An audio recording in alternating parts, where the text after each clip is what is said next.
Stay tuned and let's check out this Power Rangers Lightning Collection Alien Rangers box set.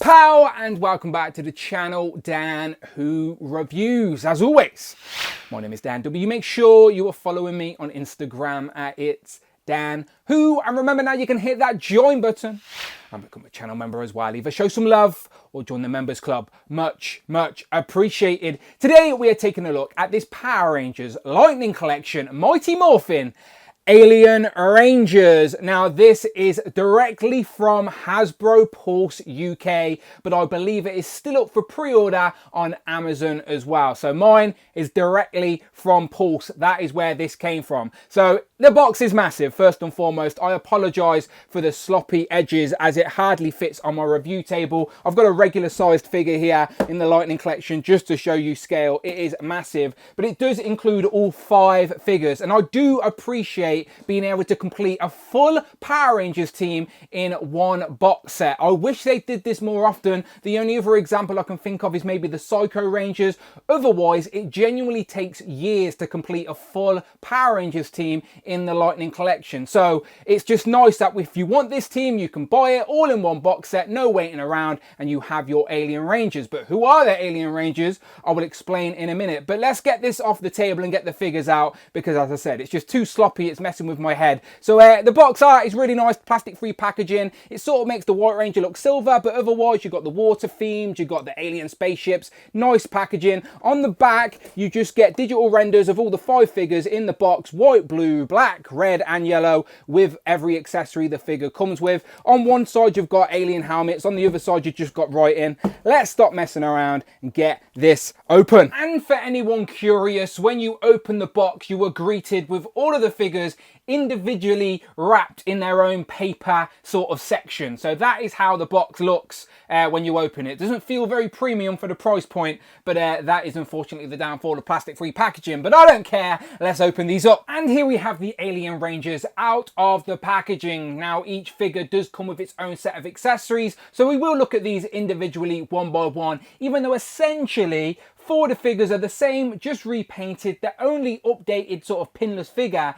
is the only female of the team and the leader, the White Ranger. But the Alien Rangers, who are they? Well, at the end of Mighty Morphin Season 3, Master Vile, Rita Repulsa's dad, didn't you know, turns the Rangers back to kids using the Orb of Doom. Unable to morph, Zordon calls in the help of the Alien Rangers from the planet Aquitar to help keep Earth safe while the original Rangers hunt down the Zeo crystals. The Alien Rangers were used as like a transitional team in between Mighty Morphin and Zeo in a 10-episode mini-series, but do make other appearances and are referenced many times. The costumes were of course used from the 18th series of Super Sentai in Japan. But yeah, this is a Zordon era team, so I absolutely needed it. They even updated the Power Ranger theme tune to sing Go, go, Alien Rangers! Yeah, I do remember this team. I actually liked their Zords as well, as they had like what were they called, Battle Borgs, and the Shogun Zords, they used them as well, of course. So yeah, I have fond memories of this team. I would have liked the option for all of these to come with the interchangeable heads, as that would have made it quite a unique thing, as they're of course aliens. Maybe that will come down the line when these are single released, if they ever get single released, I don't know, but I am happy to complete the whole team in one go. So let's quickly look at these individually one by one. First up, let's take a look at the White Ranger, which probably isn't a good idea on my white background, but she is the leader of the team, the only female in the team. Her little skirt probably gave that away, and the only pinless figure in this box set. As you can see, she has double jointed pinless elbows and knees. Now all the figures come with accessories. Most of them are the same, to be honest. Everybody comes with a sword, a sheath for their sword that plugs in the back, a dagger, a blaster, then everybody has a set of interchangeable hands and a unique effect piece. Of course, those effect pieces will be interchangeable between all of the figures. So let's take a closer look. To be fair, the Ninja Sentai uniforms are pretty basic in design. They're very colourful though, and definitely will pop on a display. As you can see, she's all white with a gold trim on her belt for her harness, matches the gold trim on the helmet, a black visor, and then black highlights on the wrists and down on the boots as well. Other than that, all white, completely pinless, as I said. And as she's the only female, before I put her accessories on, I'll show you articulation. So the head is on like a double dumbbell joint, so lots of range on the head, looking down, looking up, tilt, all of that. Shoulders will go all the way up to 90, and there's a really good butterfly joint, as you can see, literally go really far back. Bicep swivel, and then double jointed elbows, which go really far, and then up and down hinge on the wrists, which is perfect for sword wielding poses. She's got the ball joint in the sort of top of the diaphragm there, so lots of range for that. That's accompanied by the crunch down here at the waist, so you get your swivel at the diaphragm and then the crunch down at the lower waist, so she can look down quite a bit. The skirt is quite a hard piece of plastic, so it does hinder the leg going up, but you can see they are drop down hits, and there is a thigh cut, double jointed, pinless knees, so she can nearly kick her own ass, but the boots are quite thick. There is a boot swivel though, of course, and then ankle pivot and rocker. So decent range for the Lightning collection, as there always is. There's a break in the skirt on this side, and that gives you a better sort of glimpse at the drop down hips under there. And again, the drop down hips do allow the legs to go really far, so for kicking and stuff, it's just facing forward. The skirt you might have to ride up a little bit, sorry about that, love. But otherwise, looking really good. Again, I wish all the figures were pinless, but she is the leader, she gets special treatment. Let's put her accessories on. Now this will be the same on all of the Rangers, so they all have a plug in the back. This is where you put in the sheath for the sword. That plugs in the back nice and flush, and you can line that up however you wish. They all come with a sword. Now my sword was a little bit warped out the packaging, but as you can see, it has like some gold sculpted detail and then a black handle with like a chrome sort of blade. That slides in, and again, all the swords are exactly the same. That slides in her back like so. Hopefully the sword will get straightened out there. She has a harness for her blaster. Again, all the blasters are exactly the same, if it will focus for me. There you go. It's got like a red trim, sort of gold sort of detail. It's actually nicely done, to be fair, at this small scale, and that will plug in to the harness like so. And then that is basically how you're going to have your Rangers standing with the sword and the gun harnessed. But they all come with an extra little dagger, which you see in some episodes. Again, some nice details on that. I'm not too sure if that's like the coin, but it is nicely sculpted, and I assume all are the same. A little hoop, some sculpted detail, and then they all have a unique effect piece. White Ranger has an effect piece that swirls around her sword, and as a set of interchangeable hands out of the box, she has gripping hands, but she also gets a set of open palm flat fighting hands. Next up, the first of the fellas with the Red Ranger, who sort of leads them into battle. He's also a character you're going to need if you're trying to complete that forever red team, as he did appear in that episode. So here he is with all of his accessories. Again, sword sheath, sword, dagger, blaster, interchangeable set of fighting hands, and then this time a blaster effect piece. For the sake of speed, I'm just going to plug the accessories straight in now, as they are all the same. I did double check in sculpt and detail across all of the figures. The sword, the sheath, the dagger, and the blaster are all exactly the same. So here we have our Red Ranger, again in all red. This time he has the black and white trim on the wrists and the boots and around the neck. Few little details there with the gold highlights on the belt and on the helmet. The articulation is the same, but now we have pins in the elbows and on the knees. But as I said, doesn't hinder articulation. The head is now on a disc hinge on the top. There's no articulation in the neck like the female figure, but they do have a really good butterfly joint, which literally, you can see, let me take that off.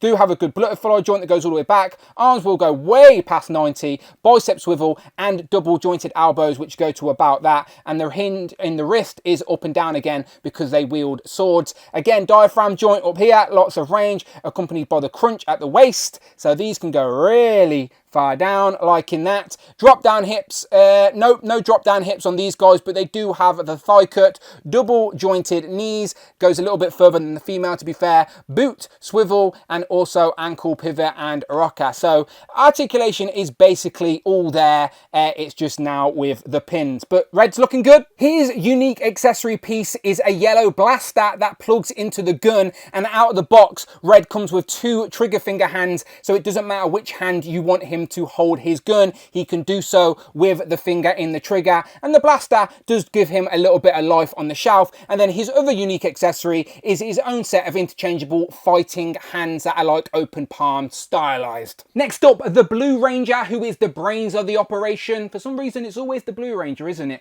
But he has the same accessories. His unique pieces are his interchangeable open palm fighting hands, and this time a purple effect piece for his blaster gun. Closer look at Blue, again, much of the same. Blue, black, and white. 2 trigger fingers out of the packaging, and until you get these in hand, it's really hard to show off on camera, but every character has their own unique symbol sculpted into the gold band on their helmet, and it is on the belt as well. So nice details unique to each figure, as well as their individual colors. So yeah, 2 trigger fingers out of the packaging for this guy, as his unique effect piece is the purple blast for his gun, and then he has a set of interchangeable fighting hands. Next up, the Black Ranger, who is like the quiet, shy one, but he was always my favorite as a kid. I always gravitated to the Black Ranger. His unique accessory pieces are a swirly, twirly green effect for his sword, and he has fisted hands. It would have been nice for them all to come with fisted hands, but at least the Black Ranger gets some. Much of the same with the Black Ranger as well. Very striking in the all black with the white trim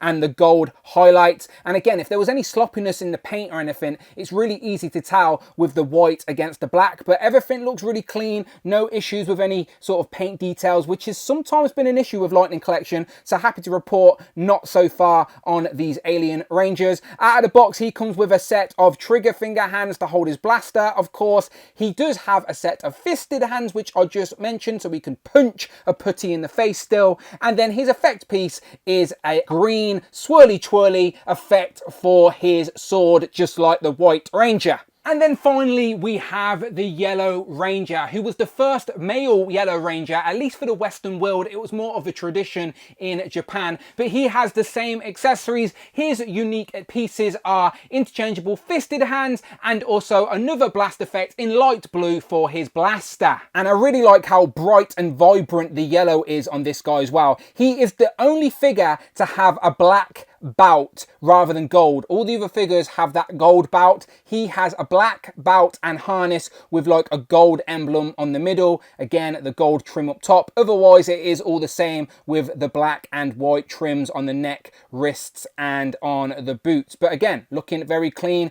no issues. He also has a blast effect, this time in blue for his blaster, with 2 trigger finger hands out of the box, and then a set of fisted hands. And there we have it, our whole team of Alien Rangers complete. And let me tell you, it is very satisfying to complete a whole Power Rangers team in one go, in one box set, no waiting around. And especially for me, as I'm collecting Zordon era, after In Space, Power Rangers gets very fuzzy. But I remember these guys, and they will undoubtedly look very colourful and striking on a display. Let me show you a closer look at all of their helmets now they are all here, just so you can see their individual logos sculpted into the gold band. Very nicely done. I wish they were all pinless. I wish we had civilian heads, but overall, once it's said and done, it is still a great representation of the Alien Rangers for our collection. Just a few comparisons before we get out of here. Here we have some of the Alien Rangers with some of the Mighty Morphin Rangers. Here we have some of the Zeo Rangers. Here we have some Putty Patrollers. For our female comparison, here we have the White Alien Ranger with the pink Mighty Morphin and Yellow Ranger. Here we have a male and female next to Lord Zed and Rita. And it wouldn't be Dan Who Reviews if I didn't bring in some Marvel Legends. So here we have Frogman, Tigra, and White Rabbit. And last but never least, here we have Captain Britain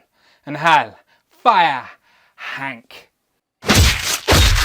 Hank told me he only hit them because he doesn't like their underwater turkey sounding voices, and quite frankly, I don't blame him. But here we have our final thoughts on our Power Rangers Lightning Collection Mighty Morphin Alien Rangers, and I've said it a few times, but I am very happy to be able to complete this team in one go. I wish that Lightning Collection did this more often, but it is what it is at this point. I don't see them changing it up, but it is a nice change of pace, especially for someone like me who is collecting Zordon era teams. But I'm curious what you guys think. Are you guys in on this box set? Are you holding out hope for single packed versions where maybe you get the alien civilian heads? That is always a possibility, but I don't know with this team. It is a transitional team. They only had 10 episodes. Maybe that's why they gave it a box set. But let me know your thoughts in the comments below. Are you interested in this alien team? Did you even like the Alien Rangers, this transitional team from Mighty Morphin to Zeo? Let me know all of that in the comments below. And if you like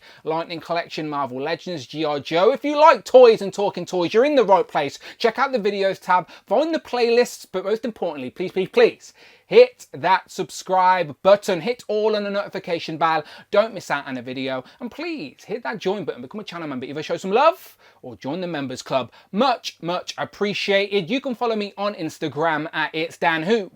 And I'm on Twitter as well. Don't be shy. Tweet me at Dan Who Reviews. Until then, people, my name is Dan W. And I will, of course, see you on the next one.